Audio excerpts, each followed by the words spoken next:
Así que no, lo pueden seguir leyendo, chicos. Listo. Entonces lo que vamos a estudiar ahorita son factores que afectan la expresión de genes. Lo que pasa es que normalmente habíamos venido estudiando patrones de herencia autosómicas dominantes y recesivas, ¿no? Eso por el lado de las herencias autosómicas, o sea, en los cromosomas autosómicos. Pero también habíamos visto que hay patrones de herencia en los cromosomas sexuales, que bien podría ser en el cromosoma X o en el cromosoma Y, ¿no? En el caso del cromosoma X, podría ser una herencia cromosómica ligada al cromosoma X dominante y recesiva, ¿verdad? Entonces, hasta ahorita veníamos estudiando eso, ¿ya? Pero realmente la genética no es tan simple como esos patrones, sino que vamos a ver que hay veces que estudiamos una enfermedad que tiene, por ejemplo, un patrón autosómico dominante, que es herencia autosómica dominante, y resulta que no siempre se va a cumplir la proporción que estudiamos cuando hacemos los cuadros de Punnett, sino que a veces, por ejemplo, se cumple que es el 53% y un grupo heterocigoto será, no sé, 21%, y el autosómico recesivo será, no sé, 5%. O sea, estoy poniendo números aleatorios nomás. Lo que trato de decir es que no siempre se van a cumplir las proporciones que Gregor Mendel estudió. Entonces, ¿eso a qué se debe? A múltiples factores, ¿verdad? A múltiples factores. Entonces, hoy día vamos a estudiar esos factores de expresión de otra gen. Entonces, de todos esos factores hay varios, entre ellos, incluyen, por ejemplo, puede que ocurra una mutación nueva. ¿Qué significa eso? Por ejemplo, que veníamos estudiando un árbol genealógico de toda una familia, ¿ya? El pedigrí de toda una familia, y veíamos que generación tras generación todos los familiares venían sanos, y de la nada en una nueva generación aparece un enfermo. Entonces, ¿cómo explicaríamos? Y encima es una enfermedad que tiene patrón herencia autosómica dominante. ¿Cómo explicaríamos ese nuevo patrón? Entonces, por ejemplo, pongo ahí, aquí es un cuadradito. Entonces, ¿cómo explicaríamos que haya ocurrido una nueva enfermedad en esa nueva familia? Por ejemplo, ahí apareció una nueva persona enferma que aparentemente la familia venía bien, pero de la nada apareció una enfermedad nueva, por ejemplo, acondroplasia puede ser, padres normales, y el hijo salió con androplasia, a pesar de que tiene un hermano que es normal. Y como sabemos, la acondroplasia tiene un patrón autosómico dominante. Entonces, ¿cuál es la única explicación que puede haber ahí? Ha ocurrido una mutación nueva. Y a este muchacho que tiene la mutación nueva probablemente va a seguir el patrón ya de herencia dominante que Mendel explicó, ¿no? Obviamente, si esta mujer se casa con un hombre varón afectado, eh, que sea homocigoto dominante, obviamente todos sus hijos van a salir afectados, ¿no? Y ahí apareció una nueva generación afectada, ¿no? Entonces, como pueden ver, toda la familia venía sana y apareció un nuevo individuo afectado. Entonces, eso, la única explicación que puede ocurrir es que sea una mutación nueva. ¿Listo? Otro factor que puede ocurrir es el mosaicismo de la línea germinal. Resulta que mosaico, cuando decimos mosaico, nos referimos a que un individuo tiene uno o más genotipos a nivel de su ADN, ¿no? Por ejemplo, aquí venían lo que habíamos estudiado, hay unas formas de hermafroditismo en las que el individuo tiene los dos tipos de cromosomas sexuales, XX y XY. Un grupo de células será XX y un grupo de células será XY. A veces esos individuos pueden llegar a tener testículos, tejido testicular y tejido ovárico en sus gónadas, ¿ya?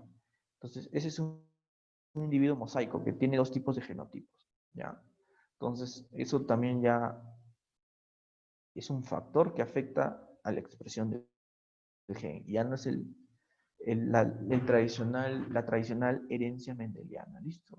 Luego vamos a tener otro factor que afecta es la penetrancia, ¿ya? ¿A qué nos referimos con penetrancia? Es, es la capacidad de tener o no tener la enfermedad, de estar o no estar afectado, ¿ya? Entonces, hay veces en que una enfermedad autosómica dominante, un individuo, por ejemplo, que sea así, autosómica dominante, homocigoto dominante, nosotros decimos, ah, ya tiene la enfermedad. Todos los individuos que tengan este homocigoto dominante, el 100% de ellos va a tener la enfermedad, ¿ya? Entonces, nosotros estamos acostumbrados a eso ya, seguramente. Pero resulta que hay enfermedades en donde así tú tengas, en donde seas tú homocigoto dominante, resulta que no todos van a tener la enfermedad, sino que solo un porcentaje, por ejemplo, 80%. O sea, 80 individuos de 100 van a tener la enfermedad y 20, a pesar de que son homocigotos dominantes, van a ser sanos, ¿ya? Entonces, ¿cómo se interpreta esto? Decimos que la penetrancia para esa enfermedad es del 80%. O sea, solo el 80% de individuos se van a afectar. El resto va a ser sano. Así sean homocigotos dominantes, el resto va a ser sano, ¿ya? Entonces, eso es penetrancia reducida.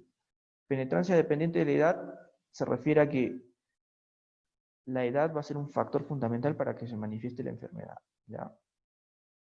Hay enfermedades en las que el neonato aparentemente sale sano, luego el individuo se desarrolla, llega a la niñez, adolescencia, recién cuando tiene 40 años se manifiesta la enfermedad. Entonces, si nosotros evaluamos al niño, le ponemos sano, ¿no? Decimos, ah, este niño se salvó, no tuvo la enfermedad. Pero llegó a los 40 años y recién manifestó la enfermedad.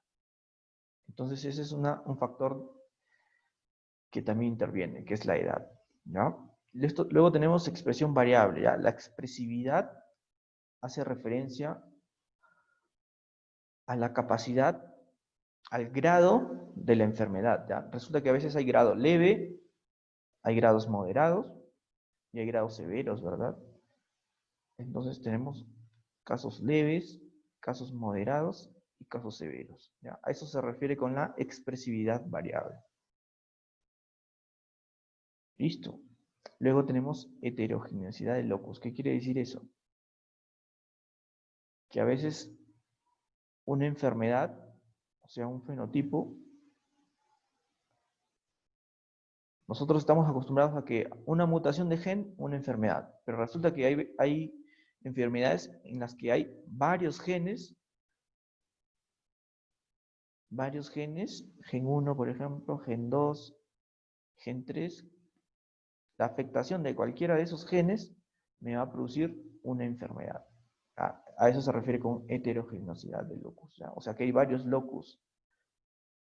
Cualquiera de esos locus que se altere me va a dar enfermedad. ¿Ya, chicos? Pleiotropía es un fenómeno en el que se refiere que un gen me puede dar múltiples afectaciones, ¿ya? La mutación de un gen me puede dar múltiples fenotipos variables, ¿ya? Lo que pasa es que a veces ese gen es tan importante y tan generalizado que interviene en la formación de varios órganos. Entonces, aquí habíamos visto, por ejemplo, en el síndrome de Di-George, ¿verdad? Donde había la mutación de un gen y se afectaba los músculos de la cara, el tejido cardíaco, los arcos faringios. Entonces, un gen afecta varios fenotipos. ¿Listo? Y finalmente, otros factores que intervienen son el imprinting y la anticipación y expansión de repeticiones, ¿no? La impronta genética o imprinting hace referencia a que a veces la expresión de la enfermedad va a depender si es que el que se afecta es el alelo paterno o el alelo materno, ¿no? Por ejemplo, nosotros sabemos que tenemos 23 pares de cromosomas, ¿no? Resulta que, por ejemplo, en el par 15 nosotros vamos a tener un alelo paterno y un alelo materno, ¿ya? Un alelo paterno y un alelo materno. Entonces, resulta que hay una mutación en el que se silencia el gen paterno y va a dar una enfermedad. En cambio, si se silencia el gen materno, va a dar otra enfermedad distinta, ¿ya? Entonces, a eso hace referencia a impronta genómica, que la enfermedad va a depender de la mutación, de a qué nivel ocurre, en el alelo materno o en el alelo paterno, ¿ya? Y la expansión de repeticiones hace referencia a que hay enfermedades en las que van a haber secuencias repetidas, por ejemplo, de codones. Por ejemplo, el codón CAG se va a repetir, se repite y va a producir una enfermedad, ¿ya? Esto está asociado sobre todo a defectos en la replicación. Y esos defectos en la replicación son acumulativos, ¿ya? Por eso cuando les pregunten por un ejemplo de anticipación y expansión de repeticiones, aquí, por ejemplo, intentan atallar tipos de cáncer, ¿ya? Porque resulta que hay una teoría que dice que el cáncer es producto de mutaciones acumuladas. Entonces, conforme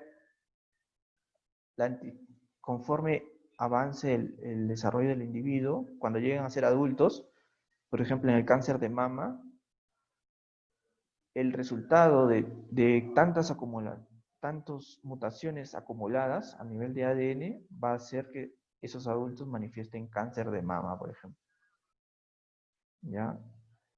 Porque esa célula se replicó tantas veces que acumuló varias mutaciones, fue acumulando y producto de eso va a desarrollar cáncer, ¿no? Listo, chicos, entonces estos son los factores, prácticamente ese es el resumen de toda la clase. Lo que les van a preguntar en su pasito son ejemplos de cada uno. Entonces ahorita vamos a ver algunos ejemplos, ¿sí, chicos? Bueno, algo para agregarles, algo extra,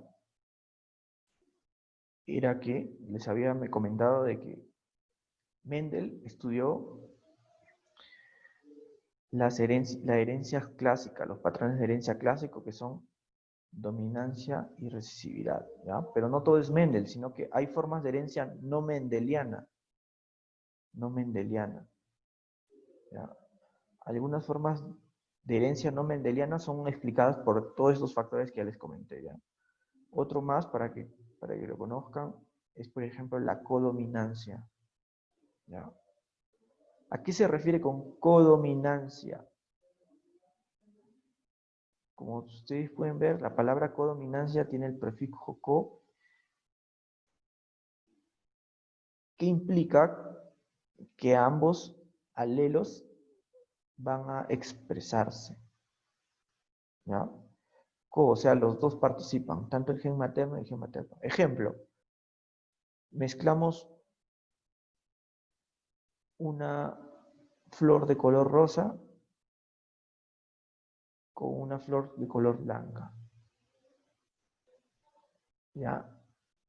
Si fuera un patrón de herencia mendeliano y nos dijeran que los dos son alelos homocigotos, ¿qué esperaríamos? Que el resto todos sean heterocigotos, ¿no? Todos su descendencia sea heterocigoto, ¿ya? Por ejemplo, rosa sea AA y blanca sea homocigoto recesivo, ¿ya? El color rosa va a ser homocigoto dominante y el color blanco va a ser homocigoto recesivo.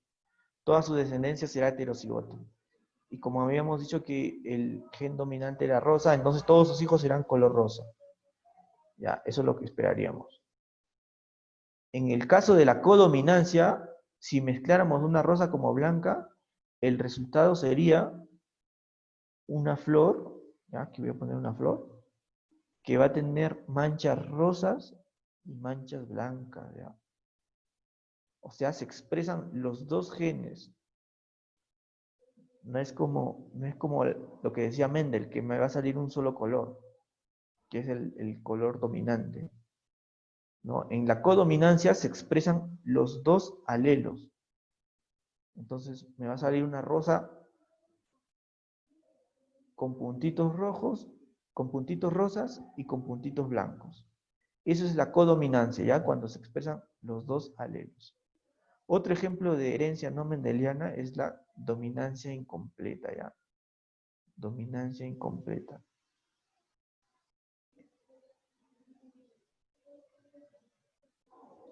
En la dominancia incompleta, si yo mezclara el rosa con el blanco, en la dominancia incompleta resulta que no se expresa ninguno de los dos, ¿ya? Por eso se llama incompleta. Sino lo que se va a expresar es la mezcla de los dos alelos. Es decir, literalmente el color rosa se mezcla con el color blanco. Ya, entonces si yo mezclo un color rosa con un color blanco, me podría dar, por ejemplo, un color crema. ¿Ya? Un color crema. Entonces me sale una rosa totalmente distinta a los padres y encima me sale un nuevo color, ¿ya? Que es un color mezclado.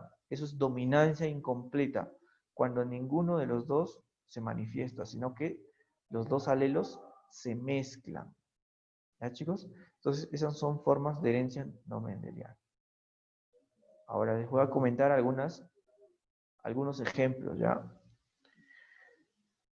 Aplicados a los seres humanos. Por ejemplo, un caso de dominancia incompleta sería la hiperlipidemia tipo 2 o la hipercolesterolemia familiar.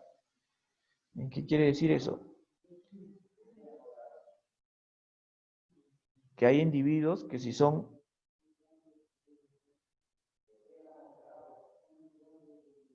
homocigotos dominantes, tendrán la enfermedad, tendrán hipercolesterolemia, ¿ya? Si son homocigotos recesivos, serán sanos. Pero si son heterocigotos, deberían estar enfermos, ¿verdad? Pero resulta que estos individuos aparentemente son sanos, ¿ya?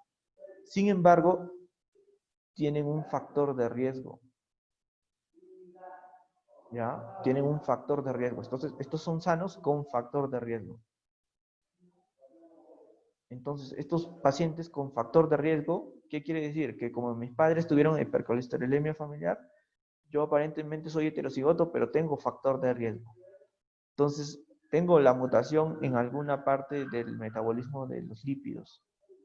Si yo no llevo una vida sana, si yo no controlo mi presión arterial, probablemente en el futuro voy a desarrollar aterosclerosis, voy a desarrollar acumulación de lípidos, xantomas en la piel, por ejemplo, o puedo llegar a desarrollar un infarto, ya. Esto es lo que ocurre esto es cuando la esclerosis avanza en las arterias coronarias del corazón y por algún motivo se obstruyen, generan isquemia y luego generan infarto, ya. Y el corazón hace un infarto de miocardio y ese es parte del síndrome coronario. Entonces, como pueden ver, en dominancia incompleta, el individuo heterocigoto ni es enfermo ni es sano, sino que es un sano pero con factor de riesgo o es un individuo que puede desarrollar cualquiera de estas cosas, aterosclerosis temprana, xantomas o síndrome coronario. Entonces, eso es una forma de dominancia incompleta, ¿ya? El individuo heterocigoto no desarrolla ninguna de los fenotipos de sus padres, ni es homocigoto dominante ni homocigoto recesivo, sino que es una mezcla de ambos y lo que me da origen a un nuevo espectro de fenotipos. ¿Ya? Eso es dominancia incompleta. Luego, otro ejemplo tenemos para expansión y anticipación, ¿ya? Lo que les había comentado que eran daños acumulativos, fallos en la replicación y que conforme va aumentando la edad se manifiestan, ¿ya? Es el caso de la enfermedad de Huntington. La enfermedad de Huntington es una forma de retraso mental asociada a movimientos involuntarios, que le llaman coreas, ¿ya? Coreas, son movimientos involuntarios. Entonces, estos individuos que tienen movimientos involuntarios y retraso de desarrollo, resulta que cuando son niños, cuando nacen, aparentemente son personas normales, pero llegan los 40 años Llegan los 40 años y recién manifiestan la enfermedad, ¿ya? Esa es una forma de anticipación y expansión, ¿ya? Estos pacientes desarrollan demencia, depresión, corea, que es los movimientos involuntarios, y tienen atrofia del núcleo caudado. ¿Ya, chicos? Y cuando se hace ese estudio de ADN, tienen acumulaciones de trinucleótidos repetidos, por ejemplo, del, del codón CAG, ¿no? Entonces, ese es un ejemplo de expansión y anticipación, la enfermedad de Huntington. Otra enfermedad, si les piden por un ejemplo de expresividad variable, puede ser la neurofibromatosis. ¿Qué habíamos dicho de expresividad variable? Expresividad es el grado de la enfermedad, ¿ya? Cuando les digan expresividad, ustedes nomás acuérdense de grado. O sea que hay un grado leve, la neurofibromatosis justamente tiene unas formas leves, tiene unas formas moderadas y tiene unas formas severas. Entonces las personas leves harán su vida normal, en cambio las severas llegan a desarrollar tumores en la piel, pueden desarrollar tumores en el sistema nervioso, nódulos a nivel de la iris, los famosos nódulos de Lisch. Cualquiera pensaría, si comparamos el severo con el leve, diríamos, son enfermedades distintas. No, resulta que son la misma enfermedad, pero con severidades o grados distintos, ¿ya? Por eso se llama expresividad variable.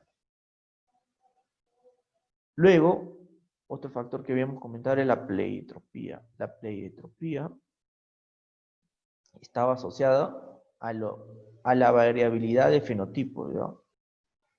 O sea, una mutación en un gen me puede dar toda una variabilidad de fenotipos, lo que habíamos comentado. Un ejemplo era el síndrome de Marfan, ¿ya?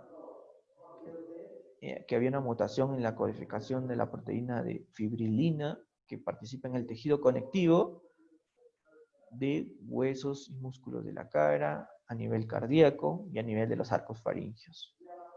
¿Ya? Eso es síndrome de Marfan. Ese es un ejemplo de pleiotropía. ¿Ya? Pleio es varios. Pleio varios. Tropía, efecto, ¿ya? Tiene múltiples efectos, o sea, tiene una variabilidad de fenotipos. ¿Ya? Bueno, ya habíamos comentado lo de expresividad variable, que era diferentes grados, ¿no? Otro ejemplo era porfiria aguda intermitente. Salen lesiones en la piel, es producto de la acumulación de una sustancia que es porfobilinógeno por una anomalía en el metabolismo del grupo hemo. Entonces, hay grados leves, moderados y severos. Por ejemplo, un grado severo, a veces los grados severos se precipitan por factores ambientales. Por ejemplo, un individuo de estos que tome algún fármaco o que tome alcohol que hacen que adopte formas severas de esta enfermedad, vamos a decir que esta enfermedad es de expresividad variable, chicos. Luego, si les preguntan un ejemplo de penetrancia, pues podría ser el retinoblastoma hereditario. ¿Ya? Lo que les había comentado en penetrancia reducida es que la frecuencia de la enfermedad no siempre va a ser 100%, sino que a veces es 80%, a veces 60%, ¿ya? Resulta que hay personas que tienen la mutación del gen de retinoblastoma y no todos, no el 100% va a tener retinoblastoma, sino que solo un porcentaje pequeño. Puede, por ejemplo, que solo el 80% desarrolle la enfermedad. Entonces, aquí vemos que la frecuencia es diferente, ¿ya? Entonces, cuando nos hablen de penetrancia, nosotros lo asociamos a frecuencia. La frecuencia no siempre va a ser la misma. ¿Ya, chicos? Lo mismo ocurre con el cáncer de mama, ¿ya? La penetrancia también es distinta. Más o menos es del 20%.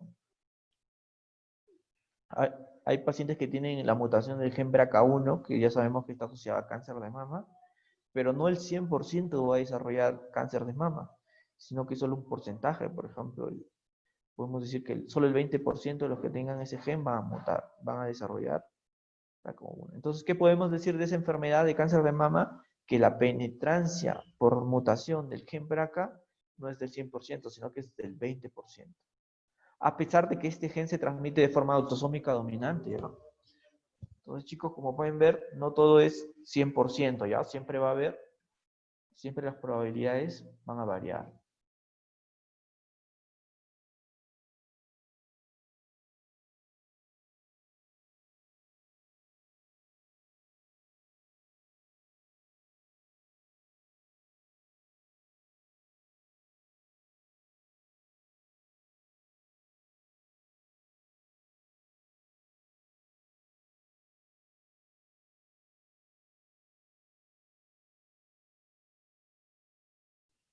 Doctor, su audio.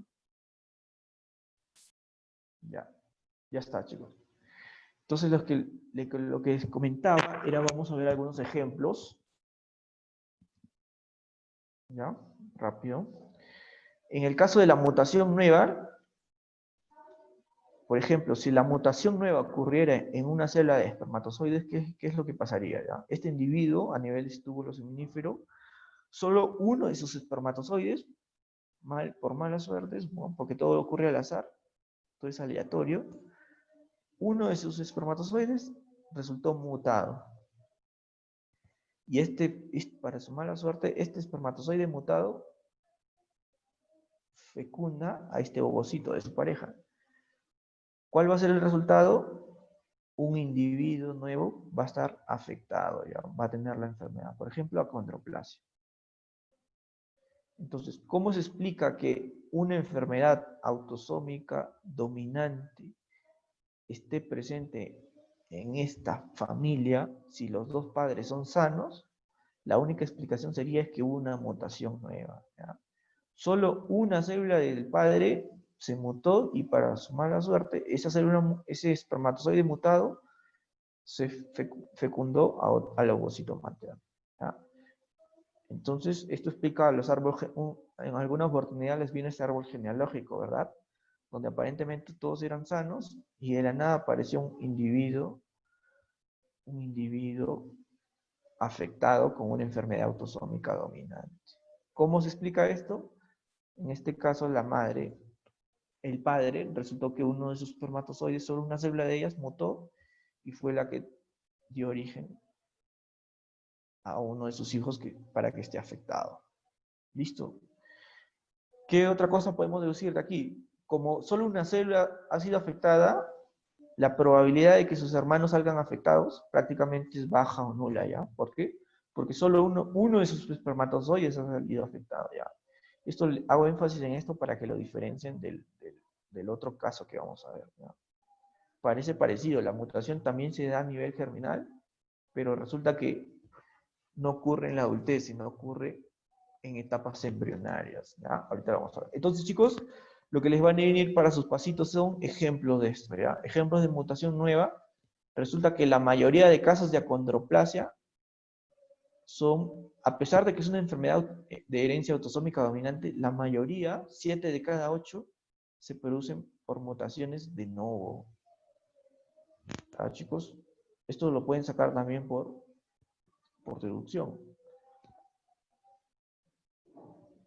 ¿Cuántos de ustedes han visto que se casen dos parejas de pacientes con acondroplasia?